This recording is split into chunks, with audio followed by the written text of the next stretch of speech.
wako ama wajukuu. Kwa hivyo haikuangi ni kitu lazima ulete ng'ombe zote 7. Hiyo ni jamii ya Kimasai. Wafugaji wengi wanadhamini sana ng'ombe katika mahari. Naambiwa labda jamii ya Waturkana enda ikawa ni ng'ombe 50 ama mbuzi 200. Kwa hivyo siwezi sema kabisa ndio maana ndio kitu moja inachangia wizi wa mifugo. Lakini unajua kila mtu anapoiba lazima atafute kijisababu. Kweli? Na hiyo ni moja tu ya vijisababu ya watu kutaka, especially ama sana sana serikali wanaposhindwa kudhibiti wizi wa mifugo, tunaanza kupewa hadithi kwamba ni utamaduni, kwamba ni vijana wanataka kulipa mahari. Wizi ni wizi. Kwa hivyo kama unaiba ndio ulipe mahari, ni wizi tu. Na mimi singependa kutoa vijisababu kwa sababu gani watu wanaiba. Kwa sababu kuiba ni kuiba. Haijalishi kama unaenda kulipa mahari, haijalishi kama unaenda kuuza kwenye bushari, ni wizi. Mheshimiwa, bunge la 13 litaandikisha historia, labda pengine baada uchaguzi mwingine kutatokea vitu vingine, lakini ili bunge la 13 limeandikisha historia kwamba kuna viongozi wengi wa wanawake ambao wamechaguliwa, si ile masuala ya kunominatiwa, wamechaguliwa kama wewe, mfano mzuri uko hapa. Na labda mnajua kwamba katika taifa la Kenya kuna changamoto ya uongozi wa wanawake. Je, pengine hadi kufikia sasa viongozi wa kike katika taifa letu la Kenya mmechukua juhudi gani kuweza kuhakikisha kwamba haki za wanawake zinaheshimiwa? Unajua haki za wanawake kuheshimiwa inataka kuanza katika familia. Manake mimi napotazama na jinsi nilivyochaguliwa, nikajua kwamba mara nyingi Wakenya uheshimu wanawake, lakini wale ambaye wako katika uongozi hawadhamini uongozi wa kina mama. Na wameweza kuweka vizuizi ya kuhakikisha kwamba kina mama hawapandi katika ngazi ya uongozi. Nasema hivyo kwa sababu gani? Unajua mwenyewe uliniuliza tu swali hapa kwamba nilipoingia bungeni mwaka 2013 nilizua sokomoko na nikashindwa tangu lini kunyonyesha mtoto ikawa ni sokomoko ama kizaza.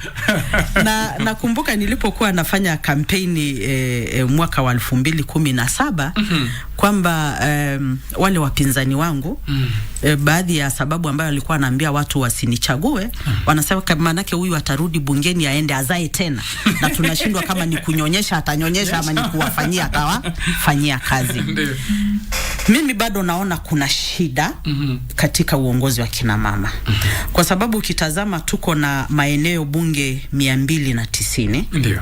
Na wale wa mama tumechaguliwa katika constituency ama maeneo bunge bila wale wakilishi wa kike ni wa mama 29 peke yake. Kwa hivyo ndugu yangu, unaponiambia kwamba kuna wamama wengi, mimi kwangu bado niko na wasiwasi kwamba hawa sio wamama wengi, bado tuko wachache sana. Lakini unajua imepita idadi ya bunge lililopita. Bunge imepita na 5. Bunge iliyopita nafikiri tulikuwa 24. Leo tuko 25. Which means that it's an improvement. Ndio, it's an improvement, lakini padogo sana. Lakini mbali na hayo ni tuna kila sababu ya kumshukuru Mungu kama kina mama. Na mara nyingi unapata kwamba ikifika ni maneno ya kuchagua mama ama mwanamke na mwanaume, mara nyingi sana watu watamchagua mbaba kama mwanaume. Kwa sababu katiba ya Kenya pia inazungumzia maneno ya jinsia na jinsi ya kuweza kuhakikisha kwamba kuna wanawake na wanaume katika uongozi. Na nasema hivyo kwa sababu tulipokuwa tukifanya kampeni, mrengo nilio mimi wa Azimio, tulikuwa na mama ambaye alikuwa naibu wa rais.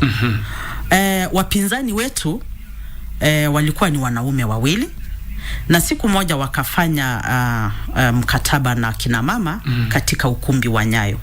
Na tukaona na tukawasikia, na wakaambia wa kina mama kwamba watakapowachagua serikali yao hawatazungumzia juu ya thuluthi 2 uongozi ya kina mama, itakuwa ni nusu binusu. Walichagua mawaziri nusu binusu la hata wajafikisha 40%.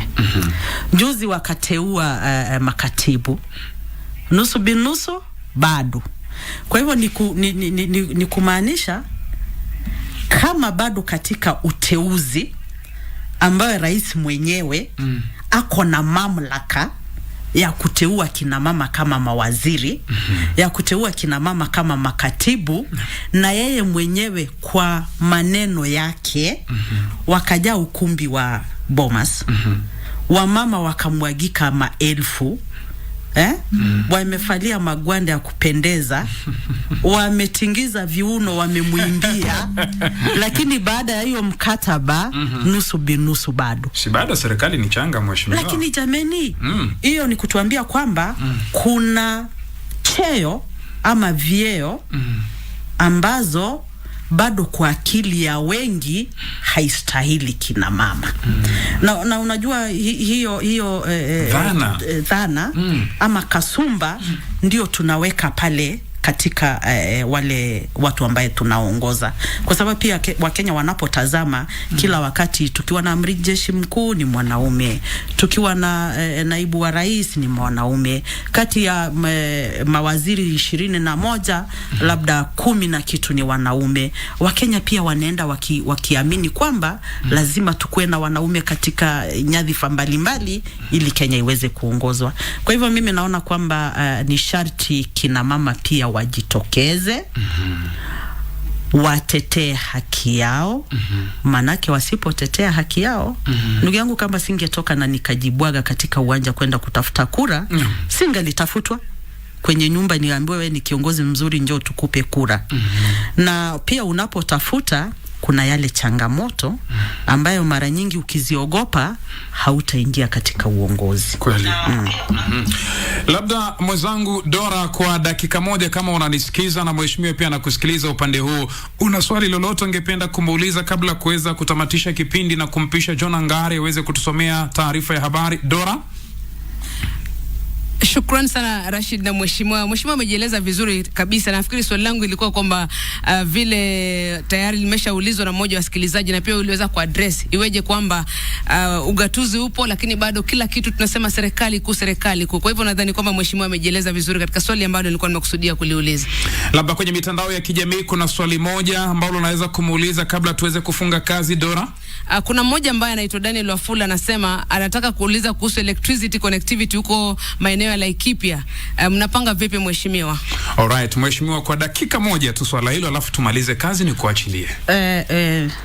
Maneno ya kusambaza umeme katika eneo bunge la Laikipia Kaskazini, manake siwezi zungumzia mashariki na magharibi, ni kwamba ukitazama vile nikwambia sessional paper number 10. Bado umesalia tu kwa session. Nasalia pale kwa sababu unaona kwamba maendeleo yalielekezwa pahala ambapo kuna wingi wa watu na labda activities zile za ambayo walinuia kwamba ni vigezo uchumi. Lakini tangu mimi kushukua usukani katika eneo bunge la Laikipia Kaskazini, tumeweza kuwa na mpango kabambe wa kueneza ama kusambaza umeme, na baadhi ya vijiji ama vitongoji vyetu nyingi zimeweza kuunganishwa na umeme, lakini bado hatujafika pale ambako tunataka kufika. Kwa hivyo katika miaka 4 zijazo bado tuko na baadhi ya maeneo ambayo tunanuia ama tunapangia kuhakikisha kwamba wameweza kuunganisha na ama kusambaza umeme. Na labda tu mheshimiwa, kwa sekunde kadhaa, una ujumbe gani kwa Wakenya ambao wanasikiliza Radio Taifa kwa sasa na wanatizama runinga ya KBC Channel 1 kabla ya kumaliza kazi? Naona maswali yangu nishamaliza. Ujumbe wangu kwa Wakenya ni kwamba tuko na nchi nzuri na tuko na watu ambao lazima tuwajibike pia kama Wakenya. Manake haitoshi tu kulaumu serikali kwamba serikali haijafanya hii, serikali haijafanya ile. Kama vile nilitangulia kusema kwamba vita dhidi ya ufisadi serikali haitaweza peke yake. Ni lazima kama Wakenya tuungane, tuhakikishe kwamba sauti zetu zinasikika na pia matendo yetu yanaonekana haswa katika vita dhidi ya ufisadi. Manake mimi niko na imani kubwa sana kwamba iwapo tutakidhiri ufisadi Kenya, kuna mambo mengi tu ambaye tutaweza kukabiliana nayo. Mmoja wapo pia ni usalama. Manake tukiondoa ufisadi katika vitengo vyetu vya usalama, bila shaka usalama itaimarika. Asante mheshimiwa, that's a very nice place to end our discussion this morning. Asante sana kwa kuja ndani ya studio zetu. Shukrani. Bila shaka mtazamaji, kila kilicho na mwanzo hakina budi kuwa na mwisho. Kitu kimoja ambacho kimenifurahisha kutoka kwa mheshimiwa Sara Korere, anakifahamu Kiswahili vyema sana. Si rahisi sana kuweza kuleta wabunge hapa ndani ya studio na waweze kuzungumza Kiswahili. Umemsikia akisema miaka na mikaka, vivyo hivyo alete mbunge pale wa wapi alafu aje aseme hivyo. Subutu. Mtazamaji, kufikia hapa ndipo ninapotamatisha kipindi hiki kwa sasa. Asanteni sana nyote ambao mmefanikisha kipindi hiki. Kumbuka, mkuu wa Radio Taifa ni Bernard Maranga, mwenzangu amekuwa Dora Manya, wenzangu hapa ndani ya studio wapiga picha wako watatu, 1 2 3. Upande wangu hapa ni B Stacy ambaye ni mwanadada, huyu hapa muone mtazamaji ni Innocent, alafu nyuma yangu ni Deno. Vile vile tumepewa na mwenzetu hapa Francis Ngala kutoka upande wa kidijitali. Leo hii Ben Kamuti sijamuona, lakini ambaye anachukua usukani upande wa runinga kunielekeza ni Martin Njeru. Nilimuona Ben Kamuti juzi Mombasa, sijui amefuata vitumbua ama ni mkate wa sinia ama maji ya bahari. Na upande wa redio, mafundi wangu wa mitambo wakiongozwa na mkuu wa idara ile Bwana Kimani, shukran sana. Vile vile pia Dennis Meso, bila kumsahau ndugu yangu Albert Rono, na wale ambao wamenielekeza mimi Martin Kingasia, Geoffrey Onditi na mwelekezi wangu Lucy Wahome. Jina langu naitwa Rashid Momkondo. World Cup iko KBC. Kwaherini. Gumzo Pevu.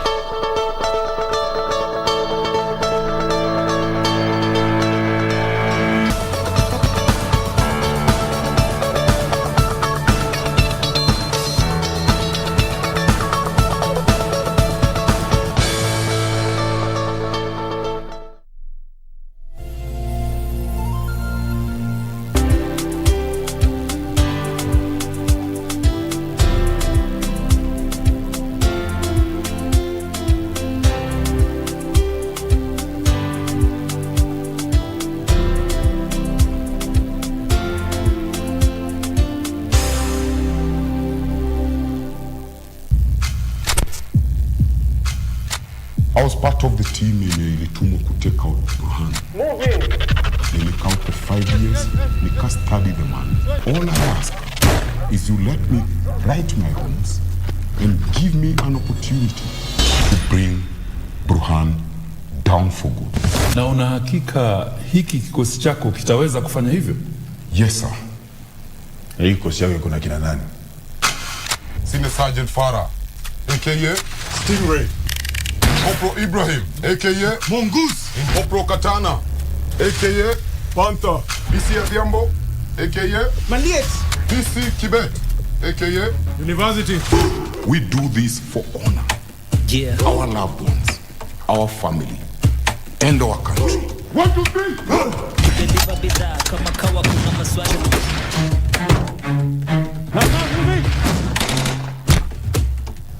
Singa no tamu yudo. Kuchemsha bongo. Soda wao.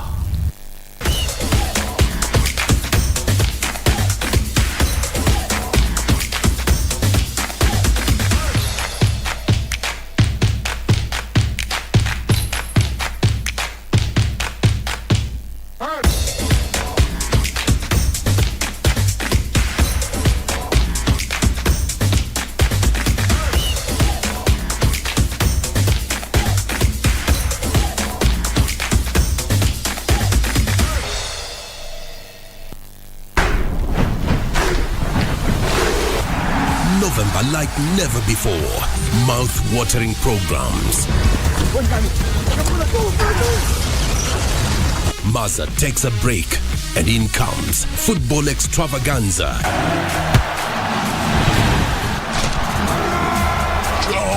And a bouquet of the best of movies from the Orient lined up for you. Oh yes, November 2022 is like never before.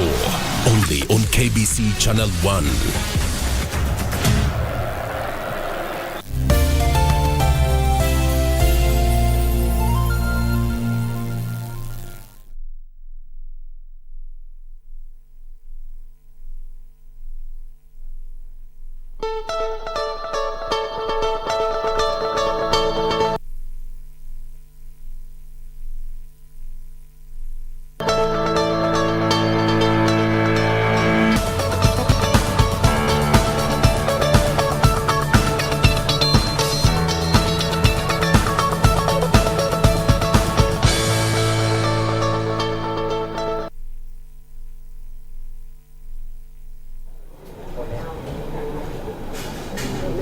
Good morning, Kenya. We're coming to you live from Kwale County, where the 29th Engineering Conference is happening, run by the IEK. Engineers are convening here for the next 5 days so that they can speak about the matters that are affecting their sector. Here with me, we have Engineer Ohaga, who is the president of the IEK. And maybe he could just tell us, the theme for this year is sustainable engineering in the wake of climate change. What exactly was the thought that was behind this? And how did it come about that you chose this? Thank you so much, Hibak, and I want to appreciate this particular week. As engineers, we are alive to the fact that we play a very critical role in the climate change mitigation. And therefore, we are looking at the ravages of climate change in this country, in Africa, and across the globe. And we know what we want to participate in offering solutions to the climate change in this country. Engineer Ohaga, you've chosen the first day to be a day of mentorship for engineers who are coming in. The statistics are that there are 200, or rather there are almost 500 specialist engineers, 2,500 certified engineers. How will you be able to help these, or rather, how will you run this mentorship in order to ensure more engineers come into the sector? Thank you so much. And this particular country depends on the young people. And you saw the curtain raiser was specifically dedicated for the young people of this country. And we have established specific mentorship programs for these young people that is going to assist them in transitioning into professional engineer. And we are looking at, in the next 5 years, having 10,000 professional engineers. We are doing it every 2 weeks to ensure that that happens in this country. Every single year you have a convention just like this. Could you just tell us, if you could just go back in time, what was last year's theme and what exactly did you discuss and what exactly did you gain from it? Thank you so much. Yes, last year we had a very successful convention, and it was basically on the resilient infrastructure, and we had certain resolutions that we made as a country, as East Africa and Africa, and those particular resolutions were circulated to the various agencies that are supposed to implement the resolution of those particular conference. And currently we have about 50% of those resolutions having been implemented, and we are working on the other 50% to ensure that we achieve our targets. Today is the second day of this convention. We have identified that the men engineers should have their own little forum and the women engineers should have their own forum. How does gender come into play, especially in this sector? As you're aware, we are very cognizant of the fact that we have to be inclusive in our nature. And even if you look at our council, the Institution of Engineers of Kenya, women play a very critical role, and we want to give them space so that we are able to grow as a fraternity. And that's why we have always given them special consideration so that they can discuss issues that are pertinent to the women engineers and mentor other young women engineers so that they can take the role that is rightfully theirs. But the men are also not left out. That's why we have established their own summit so that they can also discuss issues related to them. And finally, Engineer Ohaga, if you could just tell us, what can we look forward to as the days progress? We actually from yesterday we have seen a lot of vibrant discussions, and this convention is different because it's not looking at academic papers, it's looking at the live practical examples where practical people from the industry, from the academia, from the legislation and policymakers are actually involved in a panel discussion that are supposed to give us executable implementation action plans that then would be able to take this country, East Africa, Africa and the globe forward. And I'm really glad you've talked about the African context, Engineer Ohaga, because it's not only Kenyan engineers. We're trying to expand as a country so that we can ensure that professionals are acknowledged. Engineer Kazawadi, if you could just tell us, what is the agenda for Kenya's engineers going into Africa? Thank you very much. Agendas going into Africa. First of all, we find that today Africa is seen as a virgin area for opportunities for the whole world. So in this process, we don't want to see foreigners coming in Africa, leaving out the nationals. So we are doing these engineering conferences simply to make the engineers and practitioners aware of the opportunities around them so that they can take part and be part of the process for developing Africa. Engineer Kazawadi, if you could just tell us, out there in the African context, of course we're a giant in very many aspects. How does the continent regard us, especially in engineering? When we look at the history that we have, most recent history is that local or national engineers, African engineers, have not been involved a lot as to the expectation. And this is the reason we are doing and increasing a lot of advocacy so that they can be part of the bigger picture in developing their own. Because we believe and understand that solutions always come from the ones who experiences the problems. So we do believe that the African solutions will be created by Africans themselves. And finally, Engineer Kazawadi, if you could just tell us, now that we're having a lot of building mishaps and buildings are collapsing everywhere, how can we remedy this so that we can save our image? One of the things, if you go deep into those problems, is because of the disconnect that has been in the previous years. Now that we are addressing by bringing the academia, the industry and the regulators, these problems will be reduced time by time. And I'm glad you've spoken about streamlining and how that could be an issue that needs to be addressed. With me, I have the regulator, Engineer Mwongera. If you could just tell us, so many building collapses at the moment. What exactly, as a regulator, are you endorsing so that we can reduce this number? Yes, we thank you very much for having us this morning. Yes, it's unfortunate a number of buildings have collapsed all over the place. And we are just taking stock to make sure that projects are implemented by professionals. As Kenyans are aware, last year we undertook a structural assessment of sampled counties, and we discovered the root causes of these collapses. And we are discussing these root causes with the approving authorities, the county government, NCA, to make sure that when projects are started, they are started on a sound foundation, the materials chosen are right and in terms of quality and quantity, and that the professionals making decisions from the design to implementation. Engineer Mwongera, I'm very glad you're talking about mentorship and streamlining. Just yesterday you were speaking about a post-university training institution where engineers can come in so that you can streamline this particular sector. If you could just tell us more about that. You're partnering with Korea. Yes, according to the Engineers Act 2011, there is provision for a school, for an engineering school, Kenya School of Engineering. Unfortunately, we are not operationalized it, but this is the right time to operationalize it. And we are exchanging a program with the Korean Federation of Engineering Association so that we can tap from their experience, because they are much more advanced than us on engineering matters. The purpose of this school is for engineers to be mentored, to be trained, to be retrained, so that we keep abreast with the changing technology.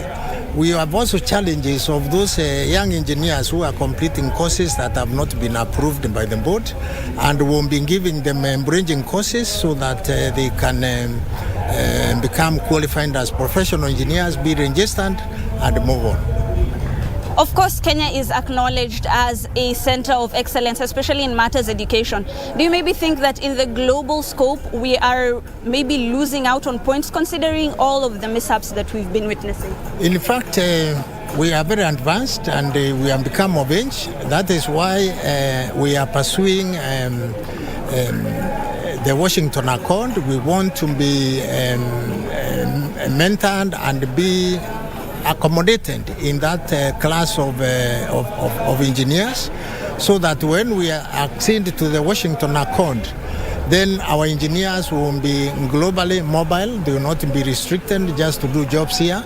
Even when we have projects which are funded by multilateral and bilateral donors, our engineers will not be regarded as local but international engineers. And also our institutions, our universities will be centers of excellence, attracting students from all over the world. Our lecturers going out there to be external examiners and to teach when they are on their sabbatical and so on. The benefits are enormous.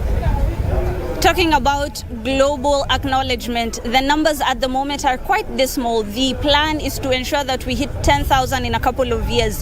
How exactly, what's the framework, or rather what's the plan that the regulator is going to take up in order to boost these numbers?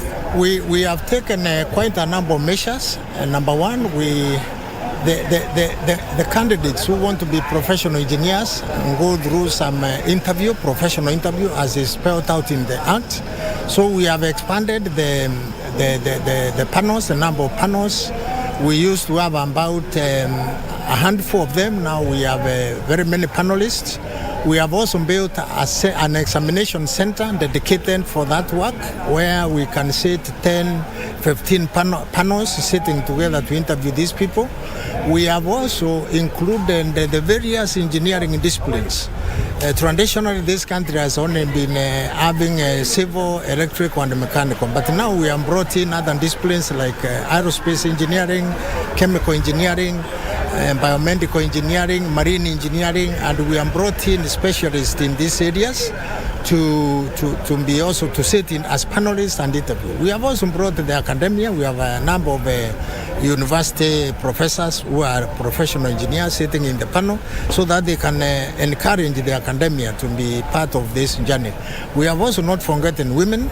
We have brought in quite a number of women to encourage young engineers so that they don't feel intimidated by men. They can sit there and be interviewed by other women, and they feel up in this process. So we are continuing to expand to bring more of these people so that we can roll out. And I want to tell you this is working because last financial year, which ended in June, we had the highest number of registered professional engineers, 356 to be specific. This year, we are planning to improve it to 500, and we continue expanding that so that the numbers keep on increasing as time passes. I'm glad you're talking about that, and I'm sure a lot of engineers, especially graduate engineers coming into the sector, are very excited. Do you maybe have a tentative timeline when this institution is going to be coming in? Yes. Graduate engineers are joining the board as soon as they are released by their universities. As soon as they graduate, then they can enter the register if those programs are approved by the board. Please note, if the programs are approved by the board, and then once they get there, we give them a 3-year organized training, because that is what the Act demands. They go through dynamics of design, project construction, and maintenance. Then after that, they are ready to sit for professional examinations and then become professional engineers. They are also required to be members of the Institution of Engineers of Kenya as corporate members, so that the whole story is complete. Thank you so much, Engineer Mwongera. As you have heard, Doreen, there are so many plans right now, and of course engineers, as they come into the sector, they're going to get further training so that we can establish ourselves as a country, as a trademark, so that we can at least be able to stand up. In as much as there are so many building mishaps, you can understand that the professionals are gearing up so that we no longer have these cases. Back to you in studio, Doreen. Thank you so much, Backside, for that well-detailed and cogent discussion there with also the chairman of Engineers Board of Kenya. And obviously, it's clearly a matter that we clearly continue following up for you, because you also want to see how that will unfold. This again coming at the backdrop of the collapse of buildings that we've constantly witnessed in Kiambu as well as Nairobi. And again, you can remember that also there's been really quite the stir there in respect to developers just engaging the service of professionals. And this is why also we're having this engineers having this particular conference there just to train them as well as prime them on what is happening in that particular sector. But away from that, we come back to studio. We now want to train our focus on matters of public speaking and content creation. This actually forms the last conversation of the day this Tuesday morning, and my guest is right here. That is Philip Scott, who is a public speaker, a talk show host, and a YouTube influencer.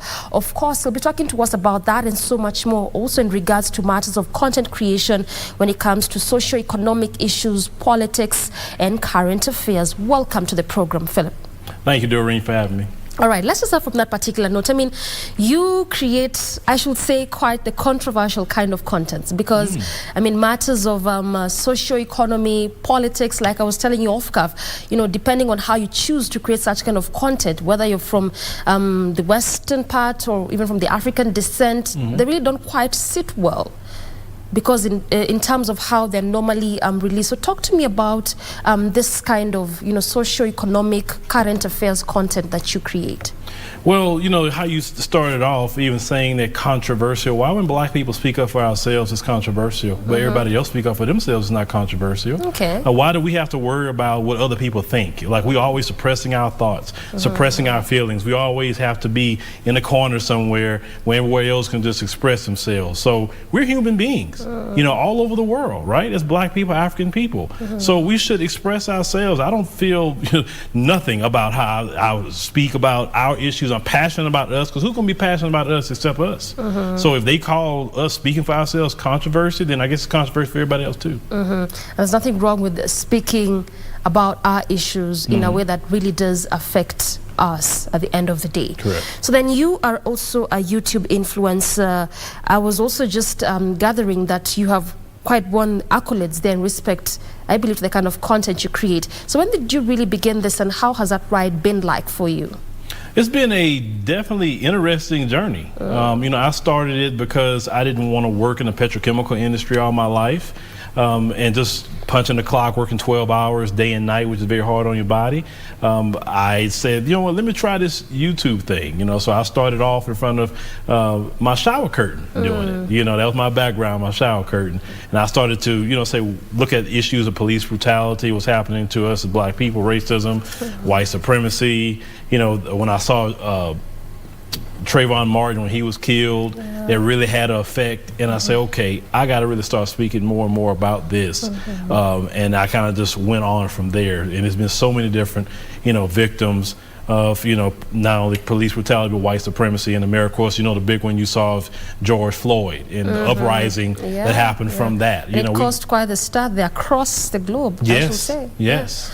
So when was this? Which year was this that you really began speaking about these issues? And you've touched on very key examples here and there, but then which year was this? About 2012.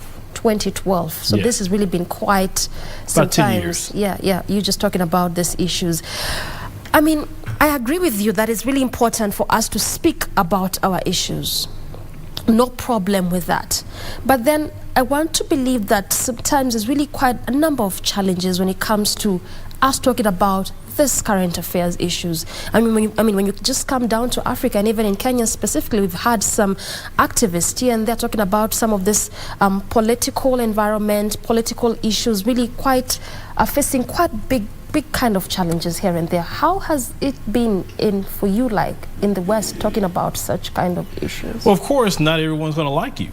That's a given, you know. So unfortunately, even within our own community, there's some people that have no problem going along to get along with the system.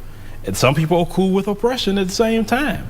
So you got to deal with that aspect within your own community. Then, of course, in America, you got to deal with, you know, racism, white supremacy. Of course, they're not going to like it, but are you going to sit there and just be, you know, take it? Or are you going to sit here and fight for the future, you know, of your children? That's the aspect that we got to look at it. So I say, well, let's fight for our children so they can have a better life. Let's have our voice, because the problem is, even in the Western world, that, you know, racism, white supremacy controls all the aspect of media, and black people don't have a voice.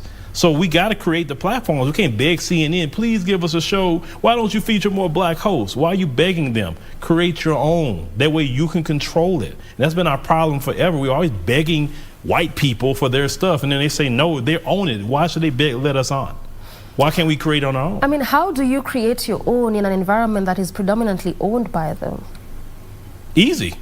We have the ability today with the decentralization of media, which is through the internet. See, at one point in time, it was hard because you had gatekeepers. Today, with the decentralization, anybody can have a podcast. Anybody can pay money and have the same studio, have the same cameras, and be uploading now. It's a beautiful day for black people throughout the world to create. So we don't have to look at a gatekeeper anymore. So then which topics are this that you basically touch on specifically, and why? Okay, so we definitely focus on racism, white supremacy of all aspects. Of course, we talk about the police, the law. We talk about the political system in America, you know, Democrats, Republicans, and how that really affected us. You know, we definitely talk about the family because our family was kind of, you know, affected by things like the crack epidemic, things like policies that try to break our family up. So these are things that we kind of home in on and focus because we're trying to make sure to, you know, fix our issues and problems. We also talk about reparations right now because reparations is owed as a debt to our ancestors who built America as slaves. So we're definitely focusing on reparations right now because reparations has to be paid. As I told another host, the British owe reparations to your ancestors because they had colonized and did your people wrong. They owe reparations. So more of also African history does really feature in part of the topics that you discuss. Oh, yes. In the channel. Yes. Why is this so important for you? Because the biggest problem that we have throughout the world is we have been miseducated. And education is liberation for us. And when we learn about our history, we learn about how great we are. We've been told every aspect of us is bad. Our skin is bad, our hair is bad, everything is bad, everything about, you know, white people is great and good, right? When we start learning who we really are, that changes us. That makes us courageous. It makes us stand up, be proud black men and women.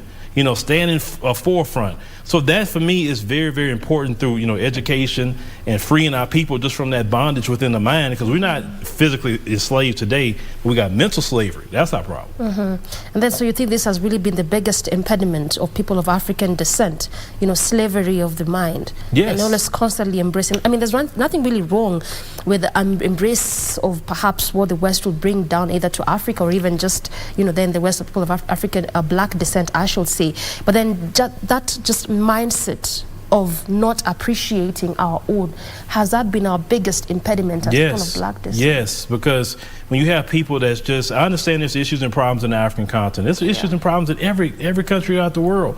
But if everybody just say, I want to leave and I don't want to, you know, I want to go to the West, I understand you can make more money. I get it. But what is the trade-off? You getting pulled over by police? You getting shot 15 times in the back? Is that something you want to trade off for money? Or what about introducing all these alternative lifestyles into your family? That's something that wasn't in Kenya like that, right? Losing your culture. Every person that leaves their country and go to America, they eventually start losing their culture. You have a culture here. In America, it's just everybody just thrown together. Everyone is against each other, kind of, because it's the way the system is set up. You guys don't kind of have that here like we have there. So for me, I would say fight for Kenya. This is the homeland of your ancestors. Build this country up. Like I said, when I came here, I saw the expressway. Last time, 2019, I didn't see that. I said, look at that. They got an expressway with toll roads like in Houston. Where I'm from, we got the toll roads and all of that. I said, this is great. Like, why you want to leave now? I mean, we need to fight for this country. They will always say we're looking for greener pastures. The greener pastures are right here. You have to unify with your people. You can't do it alone. Unify. If you unify together and say, listen, we want a better Kenya. Kenya could be no different than any other country that's out the way. Let me tell you something. The Western world is the way it is because of what they take from the African continent. Not only the resources, but the people.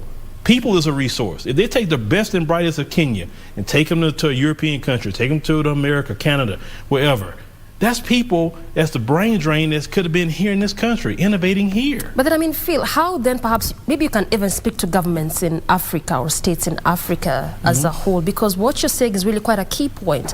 And it has been a biggest problem, even when you talk to, you know, leaders that would, or even just people as a whole, that issue of transporting this human resource. So then you will study here in Kenya, for instance, you have so much knowledge in a particular field, but because of how the environment is in some of these African countries, then you feel the need to go and practice that which you studied here in the West, in some of these Western countries.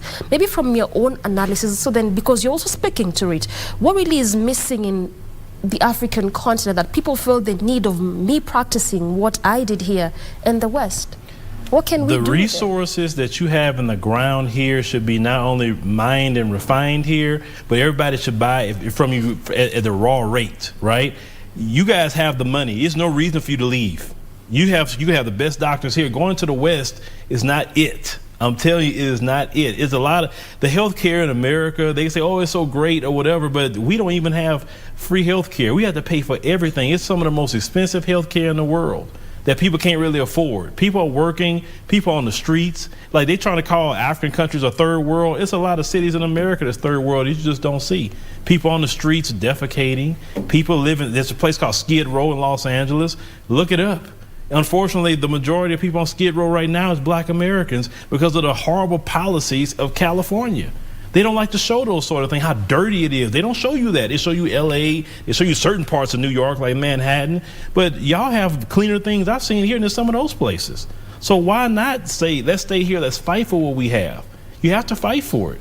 If everybody leave, what you gonna have? Then foreigners gonna come in. The Chinese, everybody else will come in, and you come back like, it's not our country no more. It's because you left. You just said that you pay for everything, including, even healthcare, quite expensive. Yes, it's very expensive. Well, then one might argue that it's good enough you pay for it, but then you really get what you pay for at the end of the day. But also, who really drummed this notion that everything is good and green and clean in the West? That's how a lot of people believe that I talk to in African countries or even other countries. They believe that in the West, it's just a land of milk and honey. Everything's so beautiful until they finally get there and they get to see, oh, this is an aggressive environment. Oh, you see the racism. Oh, it's not like what I thought. And with the healthcare aspect, you have people traveling places like Thailand that's paying $500 for a CT scan versus paying thousands of dollars in America, and it's supposed to be the richest country in the world. Well, we should not even be paying for healthcare, but we have certain political figures that believe healthcare is a luxury and it's not a right. I believe healthcare should be a right for all. Why not? I pay more taxes for everybody to have free healthcare. But there are some people that don't believe that because it's going to help Black people. That's a problem that you have in America. You have racist white people that believe, oh, free healthcare will help Black people, so I don't want it. They'll hurt themselves so Black people won't have healthcare. That's what we're dealing with. You just, if you thought we are doing badly, I mean, sometimes get it from the horse's mouth and you realize not as bad as you might think it is. And these are issues that you actually speak to, So then how has this reception been like amongst, cutting across? Because, your channel, quite number of viewers, spans 2 million? Well, let's say this. There's people that's not going to like nothing anybody do. They're not going to like you, they're not going to like me. My focus is more so on the people that do like what I do. And when I meet people in the street, they say, hey, yeah, I love what you do. Keep doing what you do. Even when I go to other countries, they recognize me there and they say, hey, just keep fighting. So I'm not going to focus on racists that don't like me. Of course the racists don't like me. I'm fine with that. You speak to those, so then yeah, and listen, I don't have no problem having a conversation with the racists. I will have a conversation with the Grand Wizard of the Ku Klux Klan. I have no problem with that. I'll talk to a neo-Nazi. I have no problem with that. Actually, I have more respect for them because at least they're honest. They're honest that they hate me. I don't like the people that smile in my face and hate me like a lot of those Democrats in America. They act like they like Black people, but they really don't. They're just as racist as a Nazi. So then this, that you really don't focus on, the negative comments, the backlash here and there. I know you don't focus on this, but then does it in any way sort of like deter you a bit? Has it had an impact since 2012 when you began talking about these issues? It fuels me. The negativity fuels me. I feed off of it. So you take it positively. Because I know I'm doing right based on the hatred I'm getting. If dogs only bark at a moving car, they don't bark at parked cars. So I know I'm doing right. If the racists don't like what I'm saying, I'm doing my job. Besides, I mean, they say if people are not really talking about you, then you really need to be checking on yourself. There's just something you're not really doing. You had the step of not being relevant no more if nobody's talking about you, good or bad. So if somebody's talking about you, good or bad, at least you're relevant. At least they're talking about you. That's so right. then you say that for you, this is more of you take them positively. So it fuels you, makes you want to produce more content at the end of the day, whether they talk about it negatively or talk about it positively. All right? Yes. Then what really, who is your target audience? Because you talk about a raft of issues, racism, politics, brutality, marriages and finances. I mean, there's really quite a raft of topics that you talk about. Who really is your target audience? Black people globally in the African diaspora. Specifically black people globally? Yes. America throughout the world. I don't have to focus on no other group of people. See, the problem is some people think, well, we need to cross over. No, I don't. We are the culture of the world. We are the salt of the earth. Take us out and what you got? Nothing. So I don't have to focus on nobody else.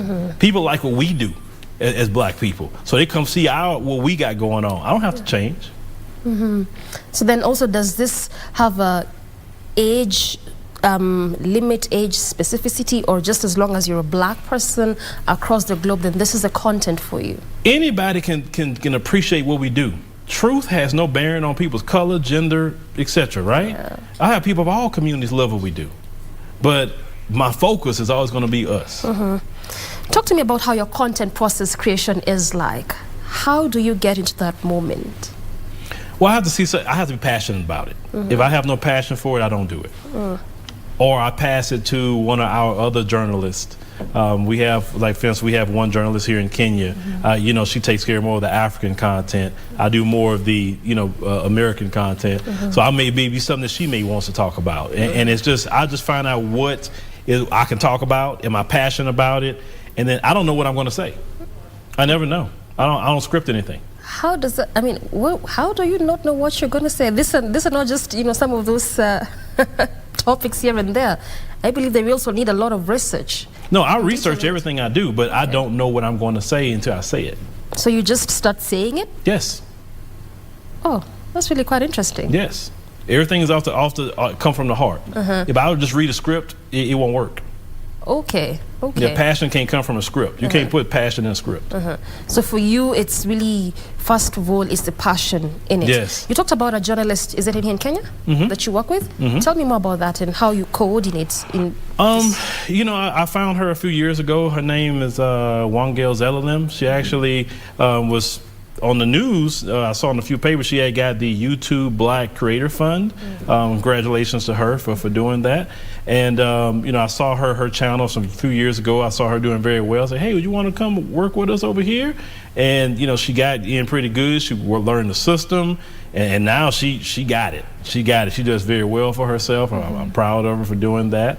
I tell her just keep going. She figured it out. So she also talks about the same issues as you do, issues of... Yes, but her issues is focused more so on, let's say, what happens to Africans in other parts of the world, because our focus is protecting black people, African people. So if a Kenyan person is going to Saudi Arabia and they are abusing them, then we need to focus on that, because if you want to talk about slavery, Arabs started slavery before the white man. They got the gain from the Arabs before the white man did it, and it's like the same thing. So we're always going to fight and defend black people, and that's what I told her. That's what we do. Anybody that come on my platform, that's what you got to do. So then she focuses mostly on issues around African continent. Yes. So then from that understanding, given that yes, you focus on the black issues around the West, in the western part of the globe, and she focuses on the issues around the African continent, do you feel like there's how would I call it? There's similarities in terms of what Africans in the African continent face and blacks in the West? Oh yes. One thing I've learned from traveling and just being in the continent, we all the same. We have the same problems, believe it or not. We have the exact same problem. We respond the exact same way. Even though my ancestors was taken away and been away for 500 years, we still have the same culture, literally, and the same problems. The exact same problems. Like, for instance, one big problem we have is sellouts. Somebody in our community is always selling us out. That goes all over the black world that I see. Nothing's different. right? You know, we still fight. We live in a system of global white supremacy. We're still fighting it. Now, I live in direct white supremacy. You may deal with indirect white supremacy, right? So sometimes I say, what you guys talking about? Because we live in the belly of the beast. But you guys are still dealing with it. Oh, you're dealing with it. I've seen it. Yeah, it's true. Oh, yes. I mean, it's really quite interesting that to hear you say that we are the same regardless. Yes, we are. We think differently. We think the same. We have the same problems. We respond to issues in the same way, just because we are blacks. It's really, I mean, our ethnicities are different. You know, it is. You know, I'm a black American, so I have my ethnicity. You have your ethnicity. Yeah. But at the end of the day, if me and you just stood together and stayed quiet and asked, you know, other groups of people, which one of them is African, they couldn't tell. Yeah, until you open your mouth and you start speaking. Right. Sure. What fuels you to continue doing this? What fuels me is just trying to see my people be free. That's it. Be free. And as long as we're trying to free our people, I want to see us free globally, because it don't matter if we get free in America, we get reparations. If we don't not free in Africa, then we have no place. I always tell people, you want to make sure Africa stays black, right? Because if we lose that, we have nothing. We have nowhere to go. So it definitely, you know, bothers me when something happens here, right? I love to see the freedom fighters here. And I like to see that spread globally. So I'm very, very interested. Sometimes I tell one girl, hey, that story right there, you need to cover that. Or sometimes I cover them, you know, because sometimes I say, okay, I'm covering this story because I got to come across a certain way that maybe she wouldn't come across. Because I come across, you see my content, I come across a little bit more aggressive, you know, in my speech. Maybe that's why they don't like you, but I mean, you just have to say it anyway. Yeah, well, you had a story recently in South Africa where you had this boar that tried to poison the water supply. And I was telling them in South Africa that I told you many times before, you better not turn your back on the white supremacists, because they're trying to overtake that country. They're trying to poison you. I said the greatest mistake that our brother Nelson Mandela made was not putting them all on the plane and sending them back to the Netherlands after apartheid, because they're going to plot to try to take that country back. That's the greatest mistake our brother made. They should have went back. It's quite interesting. I mean, it will be so bad for us to exit this space without talking about what is currently happening in Kenya. We're having a GMO divide, GMO debate. And you see conversations ongoing that this is coming from the West. In fact, there was a time where we were talking about, I think it was in America, if my memory serves me correct, where they were really protesting on this lifting of ban of some of their products. And so then that came at a time when Kenya was lifting that particular ban. So the conversation ongoing was that then why we are lifting this ban so that we can create market for the West. They say that these are foods that you consume. You are mostly used to this in the West. In Kenya and Africa, we don't even have enough capacity for this science and technology. I don't know how you would speak to this particular issue. I would say this. Do you want to die? Okay. Do you want to die? Not when it's on my time to die. Okay. You let GMO foods in your country, you're going to have the same cancers, the same sicknesses that we have in the West with all this GMO and chemicals in our food. See, you guys eat much cleaner than we do, because you don't have all them chemicals and all the additives and things in your food. I feel so much better when I eat the food here, when I eat the fruits here. When you go back to the West, your stomach start hurting and everything because they put too much trash in the food. So anybody that wants to protect their country, keep GMO out. Oh, wait. Quite interesting. So then do you consume it when you're there? I try to avoid it at all costs. You try and avoid it at all costs? I try to eat more vegetables than anything. Definitely these days. Do we have enough data and research to support it being linked to cancer? Well, look at the health of the West. Just do your own research on the health of America. Look at the obesity rates. Look at the cancer rates. Look at all that. Just do your own research on the food. The food is killing us in America. High fructose corn syrup was one of the worst things they ever introduced, which is in the 1970s. Prior to that, they had real sugar in the food. The obesity rate shot up to 362% when they introduced high fructose corn syrup. Diabetes all of a sudden start coming in, right? Because of all this high fructose corn syrup. You don't want those things in your food. You don't. I mean, you can have it if you want, but you're going to go back to this interview and say, that brother said that. I mean, and hearing you say this and you are from there, I'm not so sure if it is a good question for me to ask you, because then does it pose as a threat, given the fact that we are thinking of embracing this kind of food? A threat to whom? I was talking about you. You talking about everyday Kenyan life. And you're saying your truth. No, I'm saying my truth. I mean, I say the same thing in America. GMO foods are hurting people. High fructose corn syrup is hurting people. I mean, too much salt in the food is hurting people, especially black people with high blood pressure and things like that. It's hurting the health of Americans, all Americans. No, we need to have organic. We try to go by organic, everything that we can. So why would you want to introduce that here? Why?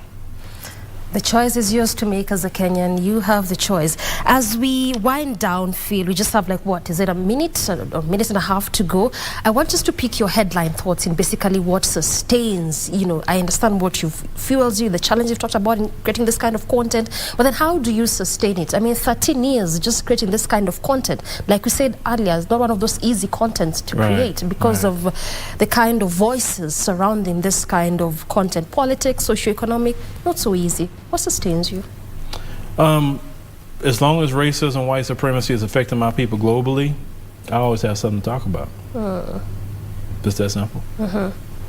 Your viewers, people that watch you, listen to you, what would you want them to know finally? I want them to know just to enjoy life, take a vacation, be happy, because sometimes we're under so much stress as black people. We don't appreciate family no more like we used to. We need to get back to family reunions, loving each other. We can fight. Definitely it's a time for that, right? But let's just get back to loving each other again. That's what we need to do. Yeah, well said. Thank you so much for your time. No problem. And for giving us some of those insights, particularly on that GMO debate. Oh, yes, ma'am. GMO debate. I have been speaking to Philip Scott, who is a public speaker, talk show host, and a YouTube influencer, of course, about the matters of art of public speaking. This is in respect to the kind of content he creates, matters of current affairs, politics, socio-economic, and so much more. You can head over to his YouTube channel where you can just get more of this particular content to understand perhaps the kind of issues that we face as blacks, regardless of the descent. Good place to end this conversation, and ultimately, good morning, Kenya, from me and on behalf of the entire team. Thank you very much. Till tomorrow, good morning.